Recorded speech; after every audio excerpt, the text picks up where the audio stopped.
এইরকম করে আমার পাটা যেন জমিনের দিকে ধসে যাচ্ছে।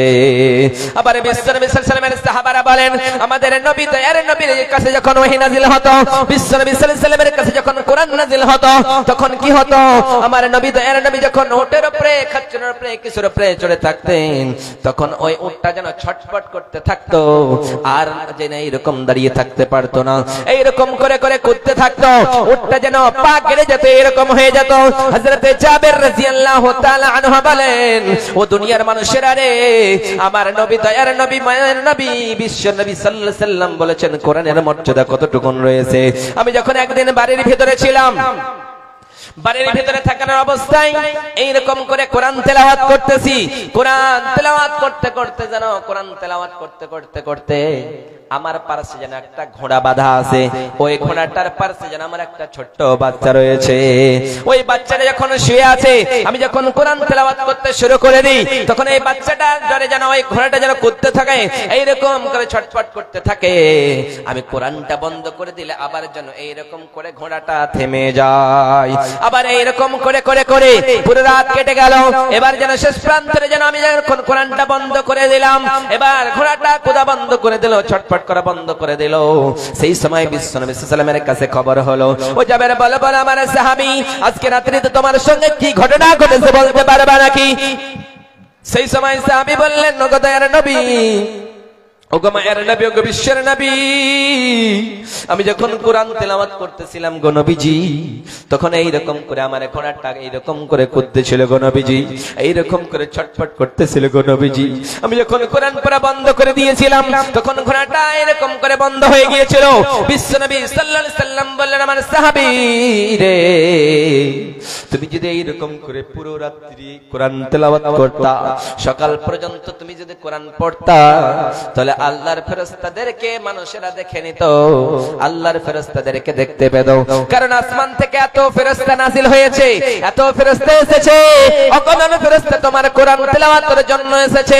আল্লাহর নবী সাল্লাল্লাহু আলাইহি ওয়াসাল্লাম ফরমান করলেন, দুনিয়ার মানুষেরা যদি কোনো জায়গায় মাদ্রাসা থাকে, কোনো জায়গায় যদি হিফজখানা থাকে, কোনো জায়গায় যদি কোরআন তেলাওয়াত হয়, ওই জায়গায় আল্লাহর ফেরেশতা নাযিল হতে থাকে। আল্লাহর ফেরেশতারা আছে সেখানে, এবং প্রত্যেকটা নেকির অনুযায়ী সেই তাদেরকে নেকি দেওয়া হয়। বিশ্বনবী সাল্লাল্লাহু আলাইহি ওয়াসাল্লাম বলেন, একজন হাফিজে কোরআন যারা কোরআন শিখবে, ওই একা জান্নাতে যাবে না। 10 জনকে, 70 জন মানুষকে একা জান্নাতে যাবে না, 70 জন মানুষকে একসঙ্গে জান্নাতের দিকে নিয়ে যাবে। আবার বিশ্বনবী বলেন, দুনিয়ার মানুষেরা রে, কোরআন কি যারা পড়বে তারা ভালো। খায়রুকুম মান তাআল্লামাল কুরআন ওয়া আল্লামা। বিশ্বনবী বললেন, সবথেকে উত্তম মানুষ হলো তারাই যারা কোরআন পড়বে এবং কোরআন পড়াবে। অর্থাৎ কোরআনের শিক্ষা শিখলো, তারপরে শিখালো, অর্থাৎ মাদ্রাসার আবৃত্তি করলো, মাদ্রাসা খুললো, এইরকম মাদ্রাসায় যারা হেল্প করলো, সহযোগিতা করলো, তার সঙ্গে তারাও জড়িত থেকে যাবে। এটা তো কোরআনের নিজের পরিচয় হলো, কিন্তু কোরআনের ভিতরে দু চারটা সায়েন্টিফিক কথা, সায়েন্সের কথা রয়েছে, আপনাকে তুলে ধরছি আপনাদের কাছে। কোরআন বলতেছেন, রব্বুল আলামিন বলেন, আওয়ালাম ইয়ারাল্লাযীনা কাফারু আন্নাস সামাওয়াতি ওয়াল আরদ কানাত রাতকান ফাফাতাকনাহুমা ওয়া জাআলনা মিনাল মাই কুল্লা শাইইন হাই।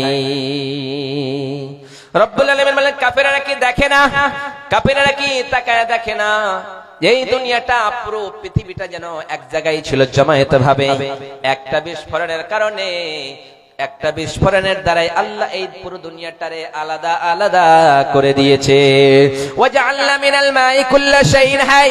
আল্লাহ বলতেছেন, গোলাম, ও গোলামের ঘরের গোলাম, বান্দির ঘরের গোলাম, তুমি কি জানো না দুনিয়ার জমিনে যত জিনিস রয়েছে সব থেকে পানি থেকে সবকিছু বানিয়েছি, যত প্রাণী রয়েছে, যত যা রয়েছে সবকিছুর আকৃতি আমি আল্লাহ পানি থেকে বানিয়েছি। রব্বুল আলামিন বলে, দুনিয়ার মানুষেরা রে, আমি আল্লাহ যেখানে যতটুকু প্রয়োজন ততটুকু দিলাম, যেখানে যতটুকু প্রয়োজন ততটুকু দেই নাই।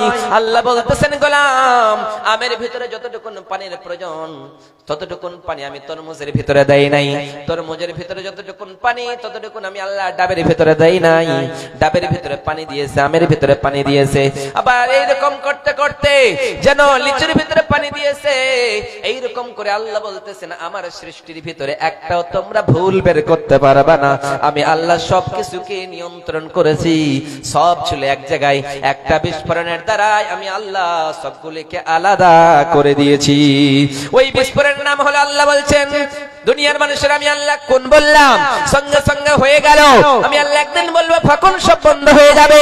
আমি আল্লাহ যেই দিন বলবো দুনিয়া ধ্বংস হয়ে যা, সেই দিন পুরো দুনিয়াটা ধ্বংস হয়ে যাবে। আল্লাহ বলতেছেন গোলামরা আমি আল্লাহ যখন কোনো কিছু ইচ্ছা করি করব, অথবা হয়ে যা এরকম বলি, তখন বলি হয়ে যা, হয়ে যায়, বন্ধ হয়ে যা, হয়ে যায়। সব ছিল এক, সূর্য ছিল, চন্দ্র ছিল, সব ছিল একটা একটার সঙ্গে লেগেছিল, কিন্তু আল্লাহ বলছেন কোন সমস্ত আলাদা আলাদা হয়ে গিয়েছে। ওই জন্য রব্বুল আলামিন বলেন ওয়ালাকাদ যায়্যানাস সামাআদ দুনিয়া বিমাসাবিহা ওয়াজআলনাহা রুজুমান লিশ-শায়াতিন ওয়া আ'তাদনা লাহুম আযাবাস সাঈর। রব্বুল আলামিন বলে দুনিয়ার মানুষেরা রে, তোমরা আসমানের দিকে তাকায় দেখো। ওয়ালাকাদ যায়্যানাস সামাআদ দুনিয়া বিমাসাবিহা, ওই আসমানটাকে আমি আল্লাহ তারকা দিয়ে সুন্দর করে কেমনে সাজায়াছি